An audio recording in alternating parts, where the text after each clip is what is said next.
Welcome back to Raising Deaf Kids. Hearing loss is something that you likely did not expect. You probably had a lot of expectations around what hearing loss would be like with your child. And I can assure you that it will turn out differently from what you expected. And today I'm going to share a little bit with you about our own hearing loss journey with our boys and tell you what I expected at the beginning of hearing loss and what I learned when I learned that my first child was deaf 8 years ago versus how it actually all turned out 8 years down the road and with a second child with hearing loss as well. So I hope this episode is really encouraging you today and can shed some light on, maybe some things that you thought that might turn out a little bit differently, but that it's all okay. All right, let's get started. Hey mama, welcome to Raising Deaf Kids. Do you want more ease in your daily life? Do you want to help your child learn language faster but have no idea where to start? Do you find yourself searching for how to learn sign language and best ways to practice speech goals? Hey, I'm Elaine. I'm a mom of 3 littles, 2 of whom are deaf. I remember when I received the hearing loss diagnosis for our child, there were so many decisions and information overload. I lacked clarity and confidence and yearned for ease and balance in our lives. It was then that I discovered strategies to support our kids' language development at home, and I even helped them learn language faster. I can't wait to share it all with you. So put down that to-do list, close out that ASL app for now, and let's get started.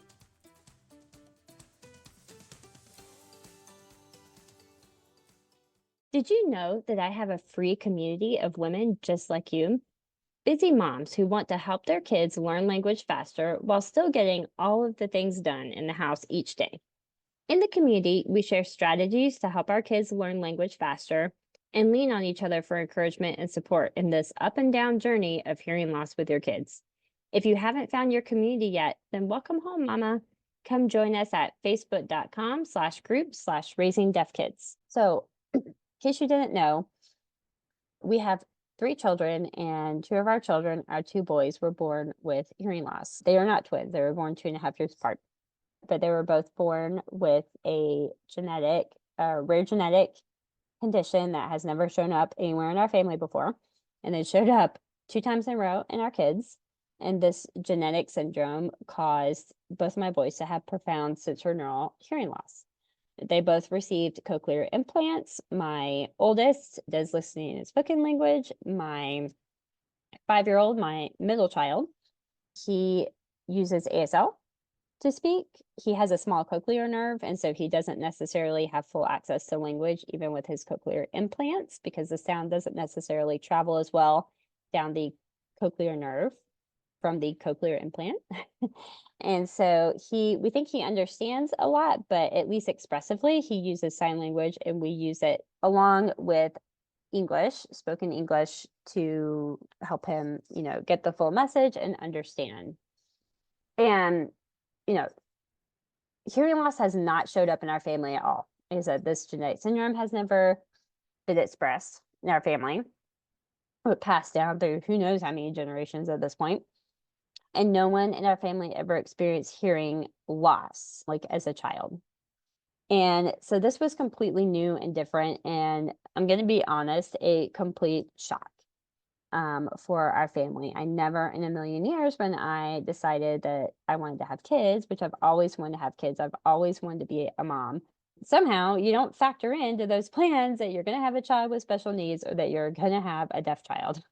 That just doesn't occur in your mind, right? And so, we were really shocked. We were really surprised. And, we were thrown into the whirlwind of the whole process, like I'm sure you're going through right now as well. And I get it. And it is kind of a fog. It is kind of a whirlwind. There's a lot of appointments all of a sudden. A lot of people are asking you to make decisions when you are just trying to also learn how to be a parent in general, because this happened with my first child. So I'd also never been a parent before. And all of a sudden I'm having to make all these decisions for like a 2-month-old baby without knowing the future of any of these decisions, so we made the best decisions that we can at the time. And then, we learn and grow and we make better decisions later. That's, what you can do. And so we decided to get cochlear implants. And I had at that point a lot of preconceived ideas about what getting a cochlear implant for my child would look like. I had preconceived ideas about how fast my son would learn language. And of course, it all turned out completely different than I thought it would. And that's when I learned that everything with kids is different than you could expect it to be all the time. So, what I want to do is give you 3 things that I thought would be different when I had a child with hearing loss than they actually turned out to be. All right. So, the first one, the big one, I thought that when my kids got cochlear implants, that they would hear normally and they would talk normally and the devices would fix the hearing. I had no idea because I just didn't know. I had no idea that, there's a process to like turn up the cochlear implants. I had no idea because my kids were like 1 year old or like 11 months when they got their implants. I said, okay, this is early enough. I'll just talk to them. We'll just talk to them and they'll just like learn language like a kid because they're still young. Like there's still plenty of time for them to learn language. I thought once they could hear, they would talk normally, quote unquote, normally, like other normal kids their age, and that they would catch up really fast because I also knew that babies' brains like developed quickly, which is true. I figured they would just catch on really quickly and we would just, talk to them, give them all language at home, not a problem, and they would learn it. None of this was true. And honestly, it was because I didn't understand language learning in young kids at the time. And I also, to be honest, was given information from the beginning that really downplayed the therapy we would need and kind of made it seem like language learning was not going to be a big deal for them and that we would have a little bit of therapy and that they would be fully speaking and completely caught up by kindergarten. And that's not how it went for us. And I was also kind of led to believe that cochlear implants like fixed hearing. And now we know that there is a nuance to hearing devices, cochlear implants and hearing aids, and it doesn't necessarily like fix the hearing. I didn't realize or think about that when they had the implants off, they wouldn't be able to hear at all. And so I feel like also I wasn't given a clear information. I was just given like the benefits of cochlear implants, but not the real picture of like what it's going to actually mean to have kids with hearing loss, what the therapy time is going to be, what it actually means to give your child devices. How does that play out in regular life? Like, how does that play out in language learning? How does that play out in school? I wasn't given any of that information at the beginning. I was just basically presented as cochlear implants is going to like fix this hearing problem. And we know that's where I get to the reality. The reality is that it doesn't. The reality is that language learning is a long process in 8 years. And with 2 kids with hearing loss, we're still in it. My 8-year-old is still working on a lot of articulation issues with his speech therapist. It's just now in their school. My 5-year-old is learning ASL with his teacher of the deaf. We're so blessed to have her. She has just been amazing with him. We struggled with him to figure out what language mode we were going to use with him for a while. And my boys are still behind their age group. Now, that could not be you. A lot of kids with cochlear implants go through speech therapy. They go through, listening and spoken language, and they do catch up by the time they're in kindergarten. So awesome. And I was kind of told that most kids catch up by kindergarten, and my kids probably will too. And that just didn't happen. So the reality of all this is that giving your child cochlear implants and hearing aids is great and fine, and I would do it again. But I don't regret giving them cochlear implants. But I will say that the nuance of how they hear with them, what levels they hear at, is a lot more nuanced than I thought it was at the beginning, and then I was led to believe. And also that they wouldn't just start talking normally, that we needed therapy. We needed therapy for much longer than I was kind of led to believe that we would need it much longer than we thought. And language learning is a very long process, and we're still in it. So that is the reality that was very different from what I thought. So my second thing that I thought when I had kids with hearing loss is I thought that I would just have to talk a little louder sometimes because they were getting cochlear implants and that they could hear, and that maybe I would have to talk a little bit louder or repeat myself a little bit. That was really like all we need to do besides just like talk to them and they would learn language. Kind of like my granddad. My granddad had hearing aids as, an older person, like when he was in his 90s, and just had to talk louder sometimes or repeat yourself. And that's just kind of what I thought having kids with hearing loss, with cochlear implants, like would be like. And this is a common misconception about you just need to talk louder, you just need to repeat yourself a lot when you don't understand hearing loss, which I didn't at the time because I was completely new to it. So this was my, perception at the beginning. And it made sense to me. Their devices made them hear. So I thought that hearing that they were doing through their devices was just like regular hearing. Like I was just hearing out of my ears. They were hearing out of their devices, but it was like the same thing. And I figured we just like would talk a little louder sometimes, but otherwise, we wouldn't really have to like do too much because the devices were kind of doing the heavy lifting for us, like having them hear. So the reality of what actually happened is we have to do so much more than I ever thought for language access for our children to even hear or like get the language. So we use mini mics every day in school, and we use their mini microphones. We've been trying to be better about this lately when we're out at the park or, hiking in places that they might be further away from us. And that has been a game changer, by the way. We use the mini mics, which I knew nothing about at the time. We use ASL signs with them. And like I said, especially my 5-year-old, my middle one, that is how he communicates. And at the time I just figured my kids would be talking, and learning ASL was not on my radar at all because they were getting the devices, they were going to hear. And so they could just do listening and spoken language, which made sense to me. And it wasn't until my second one that we even thought about ASL signs. So we're using that. And then other things like we need to be facing them so they can see us, read our lips. We do need to repeat a word or talk louder sometimes, but repeating a word or talking louder is the least of what we do every day to make sure our kids get language access. And I learned through doing this that the reality is that there is a nuance to hearing with devices that I didn't realize at the time, and that you have to implement a wide variety of strategies to make sure that your child is hearing and understanding what you're saying, even if they have cochlear implants and hearing aids. It doesn't just fix the hearing. And come to find out, you don't just have to talk louder, you have to do all these other things too. So that was really change that I learned along the way. And for my third thing that I thought when I had kids with hearing loss, I thought that they would need speech therapy, maybe for just a few months. Because I thought that, okay, they're young, they're 11 months old, they're basically still babies. They're just going to learn language like any normal kid. Maybe they'll be like a little bit behind. So we use speech therapy to like fill that gap a little bit. But now they can hear. They can learn the language, and they'll just start like talking, eventually, and we don't have to do much.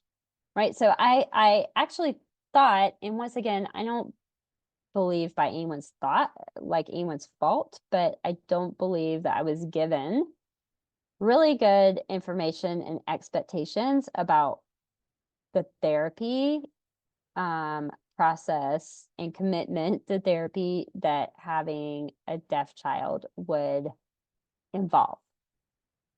I really only thought they would need it for a few months and they would catch up faster, and, that would close the gap, and then we'd be good. And then we would just be regular like language learning from there.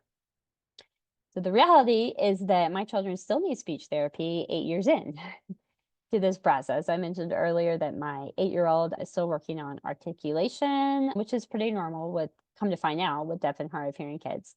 And my 5-year-old is working directly with the teacher of the deaf every day. She's with him in his classroom every day because she's basically teaching him in ASL, in sign language. And he's still using some speech therapy too, because he is developing some spoken language as well. So they still need therapy. We've been doing it for 8 years for my oldest and 5 years for my youngest, pretty much. And they still need it and they're still growing in it. So that was a big change. Then I thought that they would just need it for a few months. And once again, I'm not sure that those expectations were laid out really clearly for me in the beginning. And as a little bonus that I also thought of when I had kids with hearing loss, I did not realize at the time that I would need to advocate for my kids or what even that looked like. And that has been a big change in my life as a parent, is realizing that I have to speak up for my kids, the education that I have to do that I didn't realize that I was going to have to do to the general public about explaining my kids' hearing loss. Nobody told me that people are going to walk up to me and ask about the cochlears, which is fine. I don't mind educating people. Everyone has been very supportive up until this day. I've never had any negative comments. Most people think it's really cool, or sometimes it's really sweet. Adults with cochlear implants will come up and get excited because they see my kids with cochlear implants and they'll want to show their cochlears to my kids, and that's a really sweet connection too. But I didn't know at the time the amount of education I would have to do for our extended family, our friends, our church, and the ongoing advocacy and education I would have to give other people about how to help my kids understand and learn language a little bit. So why am I telling you all this? Because I want you to know that we all have thoughts and misconceptions about hearing loss at the beginning. You don't know what you don't know. And I don't want you to allow anyone who is further along in their understanding of hearing loss to make you feel bad or shameful for not knowing the information at this point.